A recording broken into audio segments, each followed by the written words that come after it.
Nous avons lu la dernière fois quelques vers qui étaient tirés de la première partie des Contemplations et qui se référaient à la jeunesse du poète, à son enfance et à son adolescence. Cette première partie se terminait, je vous l'ai dit, par une page blanche dans le recueil, avec une simple date, la date du décès de sa fille Léopoldine. Nous allons maintenant aborder la partie qui porte le titre en latin de Pokame, quelques vers pour ma fille, et qui est en réalité la partie la plus triste des contemplations, c'est la partie du deuil, après le décès de Léopoldine. On va entendre des poèmes, souvent d'ailleurs plus longs, qui sont une longue plainte à la suite de ce deuil, mais on va voir que petit à petit, précisément, le deuil se fait et que le poète peut regarder toujours avec tristesse, mais avec plus de sérénité, la perte de sa fille. Il y a beaucoup de poèmes qui sont datés de novembre, jour de la Toussaint, jour des morts, car Victor Hugo, évidemment, allait chaque fois se recueillir sur la tombe de Léopoldine, sauf pendant la période où il était exilé loin de France, à Guernesey, et d'où il tire d'ailleurs un poème que nous lirons, qui est tout à fait poignant. Voilà donc un premier poème, 3 ans après. Il est temps que je me repose. Je suis terrassé par le sort. Ne me parlez pas d'autre chose que des ténèbres où l'on dort. Que veut-on que je recommence ? Je ne demande désormais à la création immense qu'un peu de silence et de paix. Pourquoi m'avez-vous encore ? J'ai fait ma tâche et mon devoir. Qui travaillait avant l'aurore peut s'en aller avant le soir. À 20 ans, deuil et solitude. Mes yeux, baissés vers le gazon, perdirent la douce habitude de voir ma mère à la maison. Elle nous quitta pour la tombe, et vous savez bien qu'aujourd'hui je cherche, en cette nuit qui tombe, un autre ange qui s'est enfui. Vous savez que je désespère, que ma force en vain se défend, et que je souffre comme père, moi qui souffris tant comme enfant. Mon œuvre n'est pas terminée, dites-vous. Comme Adam, banni, je regarde ma destinée, et je vois bien que j'ai fini. L'humble enfant que Dieu m'a ravi, rien qu'en m'aimant, savait m'aider. C'était le bonheur de ma vie, de voir ses yeux me regarder. Si ce Dieu n'a pas voulu clore l'œuvre qu'il me fit commencer, s'il veut que je travaille encore, il n'avait qu'à me la laisser. Il n'avait qu'à me laisser vivre avec ma fille à mes côtés, dans cette extase où je m'enivre de mystérieuse clarté. Ces clartés, jour d'une autre sphère. Ô Dieu jaloux, tu nous les vends. Pourquoi m'as-tu pris la lumière que j'avais parmi les vivants ? As-tu donc pensé, fatal maître, qu'à force de te contempler, je ne voyais plus ce doux être et qu'il pouvait bien s'en aller ? T'es-tu dit que l'homme, vaine ombre, hélas, perd son humanité à trop voir cette splendeur sombre qu'on appelle la vérité, qu'on peut le frapper sans qu'il souffre, que son cœur est mort dans l'ennui et qu'à force de voir le gouffre, il n'a plus qu'un abîme en lui. Qu'il va, stoïque, où tu l'envoies, et que désormais endurci, n'ayant plus ici-bas de joie, il n'a plus de douleur aussi. As-tu pensé qu'une âme tendre s'ouvre à toi pour se mieux fermer, et que ceux qui veulent comprendre finissent par ne plus aimer? Ô Dieu, vraiment, as-tu pu croire que je préférais sous les cieux l'effrayant rayon de ta gloire aux douces lueurs de tes yeux? Si j'avais su tes lois moroses, et qu'au même esprit enchanté tu ne donnes point ces deux choses, le bonheur et la vérité, plutôt que de lever tes voiles et de chercher, cœur triste et pur, à te voir au fond des étoiles, ô Dieu sombre d'un monde obscur, j'eusse aimé mieux, loin de ta face, suivre, heureux, un étroit chemin, et n'être qu'un homme qui passe, tenant son enfant par la main. Maintenant, je veux qu'on me laisse. J'ai fini. Le sort est vainqueur. Que vient-on rallumer sans cesse dans l'ombre qui m'emplit le cœur? Vous qui me parlez, vous me dites qu'il faut, rappelant ma raison, guider les foules décrépites vers les lueurs de l'horizon. Qu'à l'heure où les peuples se lèvent, tout penseur suit un but profond, qu'il se doit à tous ceux qui rêvent, qu'il se doit à tous ceux qui vont. Qu'une âme, qu'un feu pur anime, doit hâter avec sa clarté l'épanouissement sublime de la future humanité. Qu'il faut prendre part, cœur fidèle, sans redouter les océans, au fait des choses nouvelles, au combat des esprits géants. Vous voyez des pleurs sur ma joue, et vous m'abordez mécontent, comme par le bras on secoue un homme qui dort trop longtemps. Mais songez à ce que vous faites. Hélas, cet ange au front si beau, quand vous m'appelez à vos fêtes, peut-être à froid dans son tombeau. Peut-être, livide et pâlie, dit-elle dans son lit étroit, est-ce que mon père m'oublie et n'est plus là, que j'ai si froid? Quoi? Lorsqu'à peine je résiste aux choses dont je me souviens, quand je suis brisé, las et triste, quand je l'entends qui me dit viens, quoi? Vous voulez que je souhaite, moi, plié par un coup soudain, la rumeur qui suit le poète, le bruit que fait le paladin? Vous voulez que j'aspire encore au triomphe doux et doré, que j'annonce aux dormeurs l'aurore, que je crie « Allez, espérez ».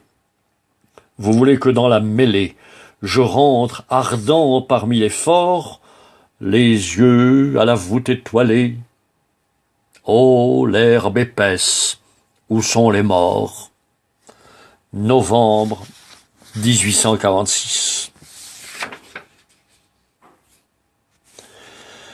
Elle avait pris ce pli, dans son âge enfantin, de venir dans ma chambre un peu chaque matin. Je l'attendais ainsi qu'un rayon qu'on espère.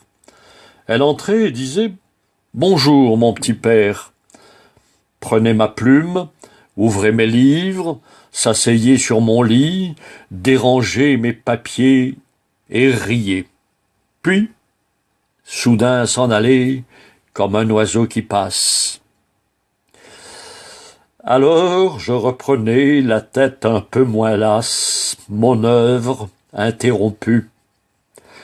Et tout en écrivant parmi mes manuscrits, je rencontrais souvent quelque arabesque folle et qu'elle avait tracée, et maintes pages blanches entre ses mains froissées, où je ne sais comment venaient mais plus doux vert. Elle aimait Dieu, les fleurs, les astres, les prés verts, et c'était un esprit avant d'être une femme. Son regard reflétait la clarté de son âme. Elle me consultait surtout à tout moment. Oh, que de soirs d'hiver radieux et charmants, passés à raisonner langue, histoire et grammaire, mes 4 enfants groupés sur mes genoux, leur mère tout près, quelques amis causant au coin du feu. J'appelais cette vie être content de peu et dire qu'elle est morte, hélas, que Dieu m'assiste.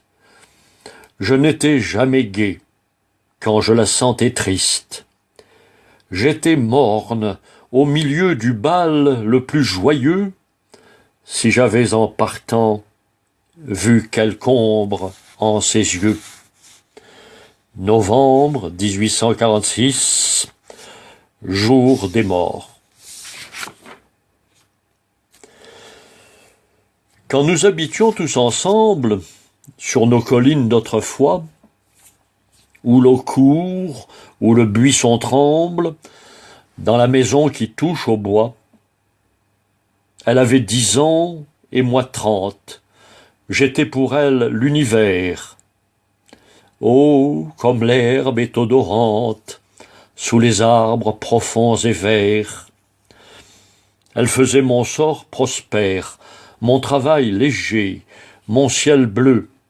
Lorsqu'elle me disait « mon père », tout mon cœur s'écriait « mon Dieu ». À travers mes songes sans nombre, j'écoutais son parler joyeux, et mon front s'éclairait dans l'ombre à la lumière de ses yeux. Elle avait l'air d'une princesse quand je la tenais par la main. Elle cherchait des fleurs sans cesse et des pauvres dans le chemin. Elle donnait comme on dérobe en se cachant aux yeux de tous. Oh, la belle petite robe qu'elle avait, vous rappelez-vous? Le soir, auprès de ma bougie, elle jasait à petit bruit, tandis qu'à la vitre rougie heurtaient les papillons de nuit. Les anges se miraient en elle, que son bonjour était charmant. Le ciel mettait dans sa prunelle ce regard qui jamais ne ment. Oh, je l'avais si jeune encore vu apparaître en mon destin. C'était l'enfant de mon aurore et mon étoile du matin. Quand la lune claire et sereine brillait aux cieux dans ces beaux mois, comme nous allions dans la plaine, comme nous courions dans les bois. Puis, vers la lumière isolée étoilant le logis obscur, nous revenions par la vallée, en tournant le coin du vieux mur. Nous revenions, cœur plein de flammes, en parlant de splendeur du ciel, je composais cette jeune âme, comme l'abeille fait son mieux. 12 anges aux candides pensées, elle était gaie en arrivant. Toutes ces choses sont passées, comme l'ombre et comme le vent. Villequier, 4 septembre 1844. Elle était pâle et pourtant rose, petite avec de grands cheveux. Elle disait souvent « je n'ose » et ne disait jamais « je veux ». Le soir, elle prenait ma Bible pour y faire épeler sa sœur et, comme une lampe paisible, elle éclairait ce jeune cœur. Sur le saint livre que j'admire, leurs yeux purs venaient se fixer, livre où l'une apprenait à lire, où l'autre apprenait à penser. Sur l'enfant qui n'eût pas lu seul, elle penchait son front charmant. et l'on aurait dit une aïeule, tant elle parlait doucement. Elle lui disait « Sois bien sage », sans jamais nommer le démon. Leurs mains erraient de page en page, sur Moïse et sur Salomon, sur Cyrus, qui vint de la Perse, sur Moloch et Léviathan, sur l'enfer que Jésus traverse, sur l'Éden où rampe Satan. Moi, j'écoutais. Ô joie immense de voir la sœur près de la sœur, mes yeux s'enivraient en silence de cette ineffable douceur.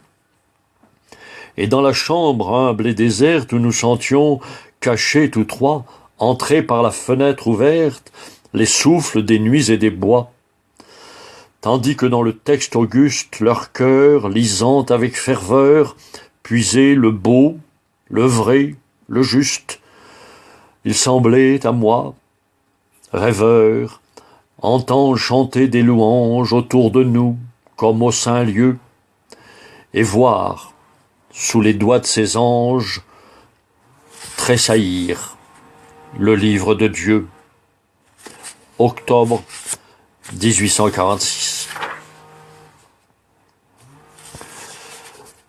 Ô souvenir, printemps, aurore, doux rayon, triste et réchauffant, lorsqu'elle était petite encore, que sa sœur était tout enfant. Connaissez-vous sur la colline, qui joint Montligneau à Saint-Leu, une terrasse qui s'incline entre un bois sombre et le ciel bleu? C'est là que nous vivions. Pénètre mon cœur dans ce passé charmant. Je l'entendais sous ma fenêtre jouer le matin doucement. Elle courait dans la rosée sans bruit, de peur de m'éveiller. Moi, je n'ouvrais pas ma croisée, de peur de la faire envoler. Ses frères riaient, aube pure, tout chantait sous ses frais berceaux, ma famille avec la nature, mes enfants avec les oiseaux. Je toussais, on devenait brave, elle montait à petits pas et me disait d'un air grave « J'ai laissé les enfants en bas ». Qu'elle fût bien ou mal coiffée, que mon cœur fût triste ou joyeux, je l'admirais, c'était ma fée et le doux astre de mes yeux. Nous jouions toute la journée. Ô jeux charmants, chers entretiens. Le soir, comme elle était l'aînée, elle me disait « Père, viens, nous allons t'apporter ta chaise, conte-nous une histoire, dis. » Et je voyais rayonner d'aise tous ces regards du paradis.